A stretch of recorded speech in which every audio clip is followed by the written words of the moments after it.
Have you ever felt like you were just a supporting character in someone else's story? That was me. For 10 years, I was Mark, Sarah's husband. My world revolved around her happiness, her ambitions, her dreams. I thought that was what love was, making someone else your everything. I'd rush home from my accounting job, a job I didn't love but that paid the bills, just to make her favorite dinner. I planned our vacations around her schedule, chose movies based on her preferences, and my own hobbies.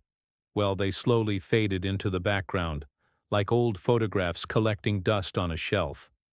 Our friends called us the perfect couple. On the surface, we were. We had a beautiful home, 2 cars, and a life that looked like it was pulled straight from a magazine. But beneath that glossy finish, a crack was forming, and I was too close, too invested, to see it. I remember telling my colleague Dave how lucky I was. He just looked at me, a strange expression on his face, and said, "Make sure you're not just the guy holding the ladder, Mark." I laughed it off then. I wish I hadn't. The night it all shattered started like any other. Sarah was out late for a work dinner. It was happening more and more often. I'd made her favorite pasta, but it sat getting cold on the stove. I tried calling her, but it went straight to voicemail. A knot of anxiety began to twist in my stomach. It wasn't just a feeling. It was a cold, hard certainty that something was wrong. So I did something I'd never done before. I opened her laptop. I told myself it was just to check if she'd emailed about running late. But what I found was not a work email. It was a chat window, left open. Messages from a man I didn't know, filled with inside jokes, pet names, and plans. Plans for a future that didn't include me. The words blurred as I read them. "Can't wait to get away from him for the weekend," one message read. "He's so predictable, so boring." Each word was a punch to the gut. Boring. Predictable. Was that all I was? The guy who held the ladder. The guy who made sure the bills were paid and dinner was on the table. I closed the laptop, my hands shaking. The silence in the house was deafening. The perfect life I thought I had built was a lie. A stage set for a play I didn't know I was in. When Sarah finally walked in just after midnight, humming a cheerful tune, I didn't yell. I didn't scream. I just looked at her, and she must have seen the devastation in my eyes because her smile faltered. "What's wrong?" she asked, her voice laced with fake concern. That was the moment the old Mark, the supporting character, began to die. I calmly told her what I found. There were denials at first, then tears, then accusations. She said I pushed her away, that I was too comfortable, that she needed excitement. The excuses didn't matter. The trust was gone, incinerated in the glow of that laptop screen. That night I packed a bag and left the house I had worked so hard to build. I didn't know where I was going, only that I couldn't stay there. The first few weeks were a blur of pain and confusion. I stayed at a cheap motel, the kind where you don't ask questions. I felt like a ghost, haunting the edges of my own life. I'd spend hours just staring at the ceiling, replaying every moment, every lie, wondering where I went wrong.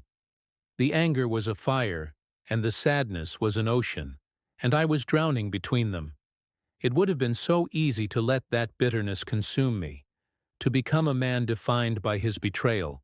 But one morning, I woke up and decided I was done drowning. I was done being the victim. This wasn't the end of my story. It was a brutally painful plot twist. I started with small things.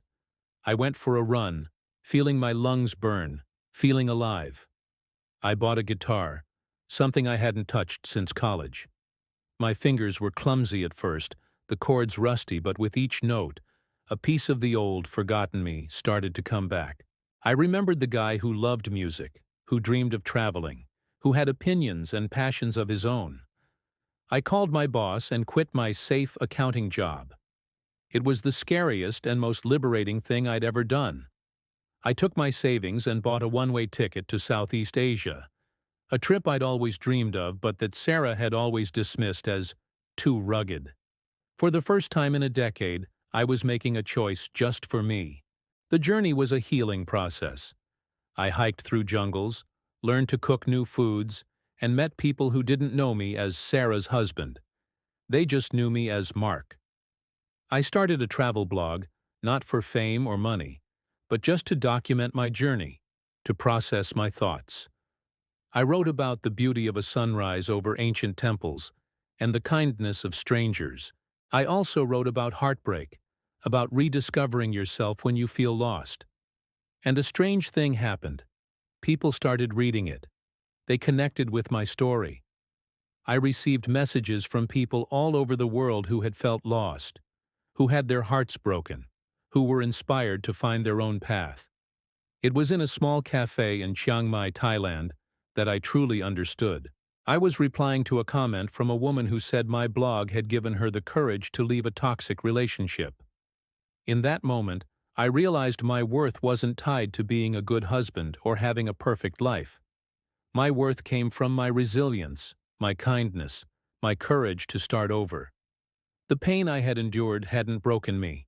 It had carved me into someone stronger, more empathetic, and more authentic. Eventually, I came home. Not to my old life, but to a new one. I moved to a smaller apartment in a new city. I turned my travel blog into a full-time career, leading small group tours for people who wanted to see the world authentically. I found a love for life that was deeper and more real than anything I'd known before. I found my true worth not in the reflection of someone else's eyes, but within myself. The night I discovered Sarah's secret felt like the end of the world. But it wasn't. It was the beginning of mine. It was the night I stopped holding the ladder for someone else and started climbing my own. So if you're out there feeling lost, remember that sometimes the most painful endings are just doorways to the most beautiful new beginnings. Your story is your own. Go write it. Thank you so much for listening to my story.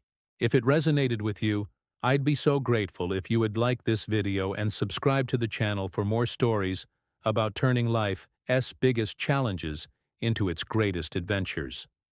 See you next time.